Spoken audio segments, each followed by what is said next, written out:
My name is Yaron. I'm from TabTale. Happy to be here.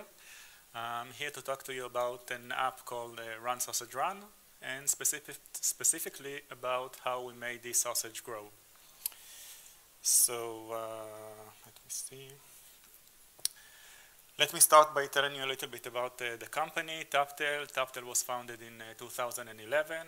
We started by developing kids games, and then gradually we moved to the hyper-casual field, and we started developing and publishing hyper-casual games.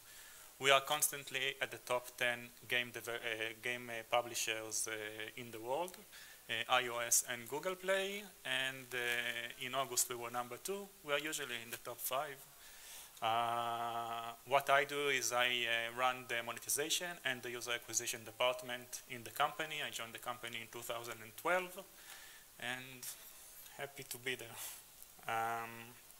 Our latest app is Snake vs. Colors. We released it 3 weeks ago, and ever since it reached number 1, and ever since it's in the top 3 US iPhone. So let's move to Run Sausage Run. So to Run Sausage Run. It all started with our product manager, who started playing with vegetables in order to make his kids eat more vegetables and less junk food. He tried, it didn't work, they are still eating junk food, but at least it got him the idea of making a game out of food, using food for a game. We knew that it has to be funny, and that we need to make it right and not make mistakes like Google emoji where they placed the cheese beneath the burger. So the end result was this app. This is the app. Hopefully most of you know this app. I think that you can pretty much tell what the app is all about by seeing the first 3 seconds of this video. This is a very important rule in the hyper-casual field. You must be able to understand the game, what the game is all about, by only seeing the first 3 seconds of the video. But then after you are bringing in the users, then you need to make it fun for them to just keep on playing with the game, and this is why we have all these skins. So let's run the goals of a good hyper-casual games. You need to have a short and cheap production time. This is very important. The gameplay should be very intuitive. Remember the 3-second rule. You need to be able to understand what the game is all about pretty fast. It must get broad appeal. You can get 60% day 1 retention, 30% day 7 retention, but if you can't sell it to the mass audience, then it doesn't worth anything. Usually those apps are played for a few minutes a day, and it is very important to be able to sell them to as many users as possible to make money. On the hyper-casual games, you make most of the money from ads. This is the way it goes, and so this is why we need the mass appeal. So let's go through the game development phases. What we did in the company, we built a funnel to process all the ideas coming from the company. In TabTale, we have around 200 people. We are 60 people in Israel. We have in Macedonia. We have in China. We even used to have a team here in Serbia. So we get all these ideas. We get tens of ideas per week. And then they have to convince the product manager that this is a good game. They are thinking together about the game, how it will look like, and then they decide whether or not they are going to make a prototype. After we have a prototype, then we pitch it to the executive in the company. We play with the prototype, and then we decide if we like it or not, if it's fun to play, and then we decide if we want to keep on investing in the app. So the brainstorming is very important in the company. It happens everywhere. It can happen in the kitchen. It can happen in meeting room. It can happen even after work. We brainstorm all the time and trying to get as many. We are getting even ideas from our kids, and we are trying to figure out what will go well. So the initial pitch is usually comes in a form of a very high level one-pager that includes a one-line pitch, a basic mechanic description, and suggested art style. In this one-pager about run sausage run, you can see that it's a limbo sausage that can bend backward and forward, and the art style should be silly. So we made this prototype. By making this prototype, we understand that the sausage can only go backwards. It will not be fun to have it both ways. We used pretty simple obstacles. You don't invest in the art at all.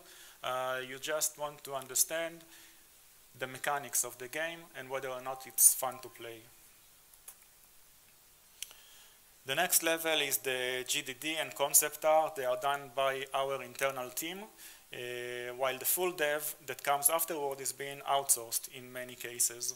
So when we started moving toward the hyper-casual field, we outsourced a lot of the developments, but the GDD and the concept art are done in-house. When we send it outside, then we need to make sure not to make mistakes like this mistake where they sent the black character in the left, and it made us it reminded us of Nintendo and how they were accused of racism with the lips, so we removed the lips. Another example is they send a gun here for this sausage, and we decided to change the rubber into a rubber.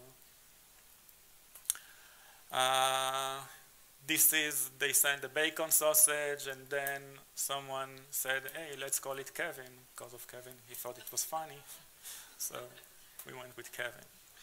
So the next phase is the alpha. This is how the alpha looks like. This is an important phase to use. This is for internal testing, and we had cases that we killed the game. We have a lot of cases where we killed the game right after the alpha. The next step is the vertical slice. It usually arrives just a couple of weeks later, and it has the full sense of the art and the UI. You're starting to understand how the game is going to look like, the final art. Also, here you can kill the app. And then we get the beta. The beta is pretty much full game. It just doesn't have the analytics or the ads inside it, but the game is completed. And then we have the release candidate where we have everything integrated inside the app. The UI, services, QA, whatever we need. The marketing, we prepare the store. The store is very important to bring in the users. We are trying different icons, and then we run an internal test inside our app, and then we decide which icon to proceed. Which one do you think won? One. So it's number 3. 3 won for the first time. Later on, a few months later, then we ran another test when we had a bigger audience, much bigger audience, and then one won this one. So the soft launch. After the development comes the critical phase of the soft launch. Even the smaller game of hyper casual, this is critical phase for you. This is when we start getting the KPIs. We find major issues like crashes. We understand if we can sell it or not, and for how much, what are the CPIs going to look like. Again, you can have a great game, very high retention rates, but you find out that you just can't sell the game, or vice versa. You understand that you can sell it pretty quickly, the CPIs are going to be very low, but the retention is low as well. Does it have organic appeal or not? Do we need to fix something in the marketing? This soft launch is a very important step. You get so much insights from this step. This is the A/B testing that I was telling you about. For this A/B testing, we're using Google Play. In Google Play, there's a pretty simple way to run A/B tests for icon, for screenshots, for whatever you want. And here you can see that C1 Around 30%. So the app got 70 million downloads so far. So 30%, it's pretty major difference if you're going to get 50 million downloads or 70 million downloads. So this is a very important step.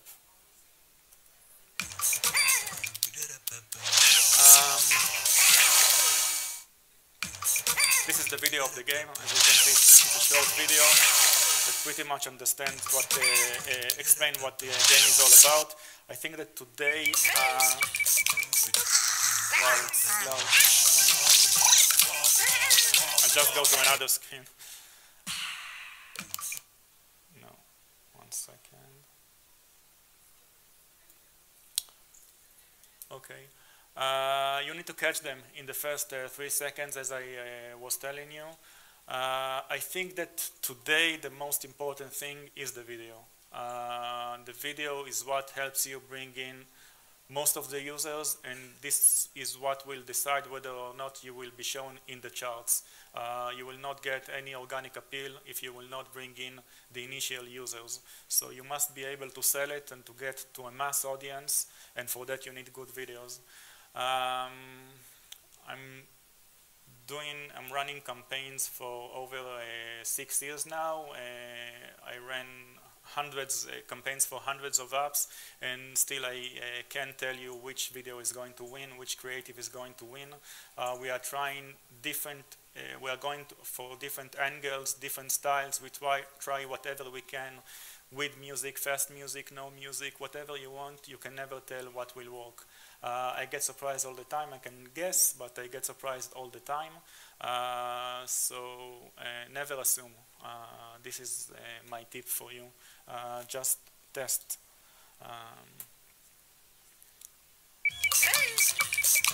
So this is a different theme. We also had a theme for this app where the surfers is running, instead of the slaughter kitchen, they are running in the beach and trying to avoid obstacles that relate to the beach.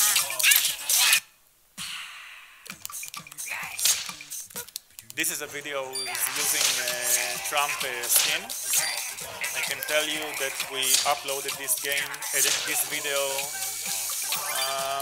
around 5 p.m., 6 p.m. and then we left, we went home. I came the next day and we received 16,000 installs within 1 hour from a certain social ad network. It was only live for 1 hour and then they killed it. And we got a phone call that we can't do this kind of thing anymore because we are slaughtering the president, and it's a big no-no. Don't do it again.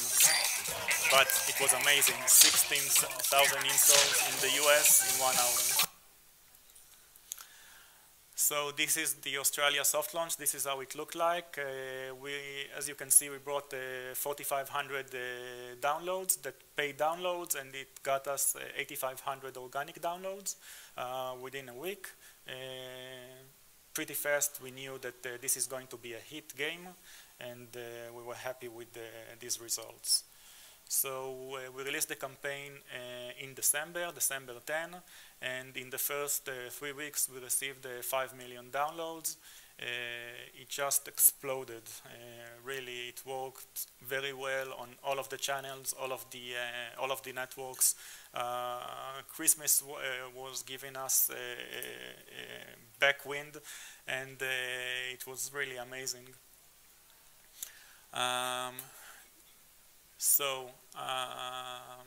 Back then you didn't have the game charts and the apps charts. It was just one chart overall.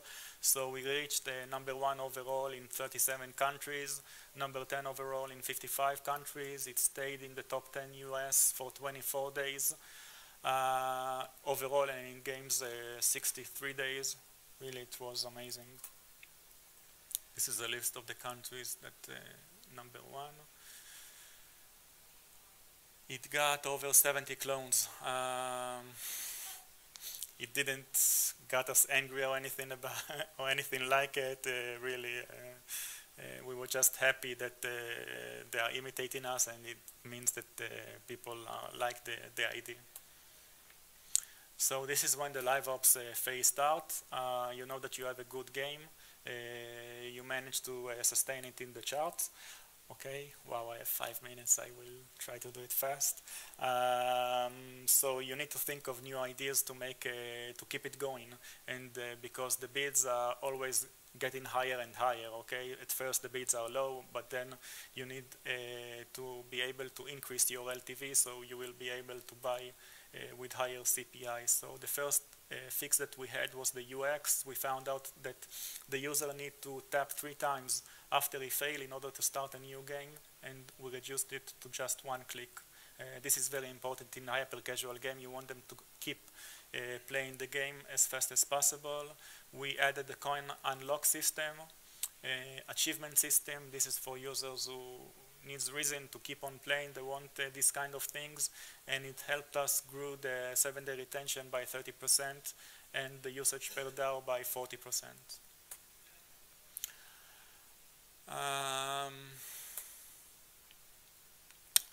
This is an example of a user who sometimes, as I was saying before, you need to go fast, to upload the game fast. So sometimes there are bugs that are not critical. If you have a critical bug, then you need to fix it. But if it's not critical, then you can upload without it. So here you can see users that thought that they found a cheat inside the app, that after getting to 100 points, they can just tap and hold, and then they will run through all the obstacles. It was a bug. We found it funny that they thought they found a cheat. It actually made them play more because they thought they found something. Later on, we fixed it. The starter pack, as I was saying, we wanted to increase the LTV, so we came up with the idea of using Trump, Putin, and Kim as their skins inside the app. These are their skins, and we sold it for $4.99. We gave also 1,000 coins, and as you can see, it made a nice impact on the in-app purchase. You should always listen to your audience and what they're saying. Sometimes they are just saying nothing, but nothing important, but sometimes they do have nice ideas that you can use.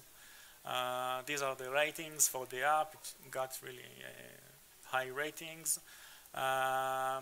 This is an example of we review most of the reviews. We have a support team that reviews them, and if we get a funny, then they are trying to be funny with their reply. But it's pretty long. So thank you very much. Well, my question is, when you use Donald Trump, and so they killed it because they didn't like the Donald being killed, if there wasn't a violent aspect, could you still use him like, okay, it's a caricature, so I guess it's, you know, free to use, but it's a commercial product. I mean, is there some kind of problem with the copyright, or, I mean, are we free to use celebrities in our games? In this case, there is no copyright issue. You can use the president. What we did is we removed the blood and we uploaded it again. In some social networks it worked, and on other it didn't. So you just keep trying. You do whatever you can, but you can use the president. There's no problem with not it. president, but just any celebrity. I mean, we are free to use caricatures. I don't think that you can use the exact character, but if you will download the app, then you will see that we do use Justin Bieber. It's a Bieber. We don't call it Justin. It's like a Beaver, and yeah, we do use some singers. But you need to adjust that. You need to make it resemble to them and not exactly like them. Okay, thank you. If you could separate one thing that made Run Sausage Run so successful, what would it be? I think that it was funny. People found it funny, and they found the sausage funny, they found the whole theme funny, and old people could relate to it, and small kids could relate to it. It really had a mass appeal, and this is why we could sell this app. Thank you. Hello. So I want to ask you, like, if you said that you have experience of 6 more years to, starting with video campaigns. So what is the difference from starting with the kids games, campaigns to coming up with a hyper casual game? So one point which you can tell that which kids audience more like, and your hyper casual audience more like. What is the one point you targeted? Like it's a music, something like that. Um, the games are different, but the logic behind the videos is pretty much similar. As I was saying, you need to catch them within the first 3 seconds. You need to be able to pitch what the game is all about within just few seconds. Those rules apply to both kids games, and it doesn't matter what you sell to, who you sell it to, you need to sell it fast. So there's no difference. Just the game, the art style is different. How you will write, the fonts that you will use, they will be different, but the logic is the same. Well, I have one question. Yes. And it's, how do you, so I noticed that you said, monetize early.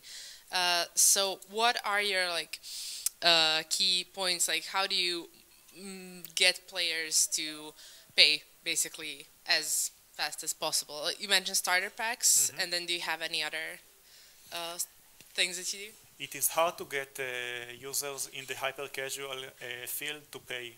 On the hyper-casual, most of the money comes from ads. So I would recommend not to focus on in-app purchases. We only focused on in-app purchase later on the game when we wanted to increase and after we knew that we are making enough money from ads. So I would focus on the ads and decide where I'm going to show the rewarded videos, how many interstitial can I show to each users, whether or not I will show banner ads, when will I show the banner ads, when will I show the interstitials, and only then rely on the ads, and only later on, if you see that you have something in your hand, then you can think of the in-app purchases.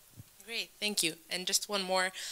When you released in different countries and different platforms, did you, and if you did, how much did you change your marketing strategy? Like, did you change the icons or the name or anything like that?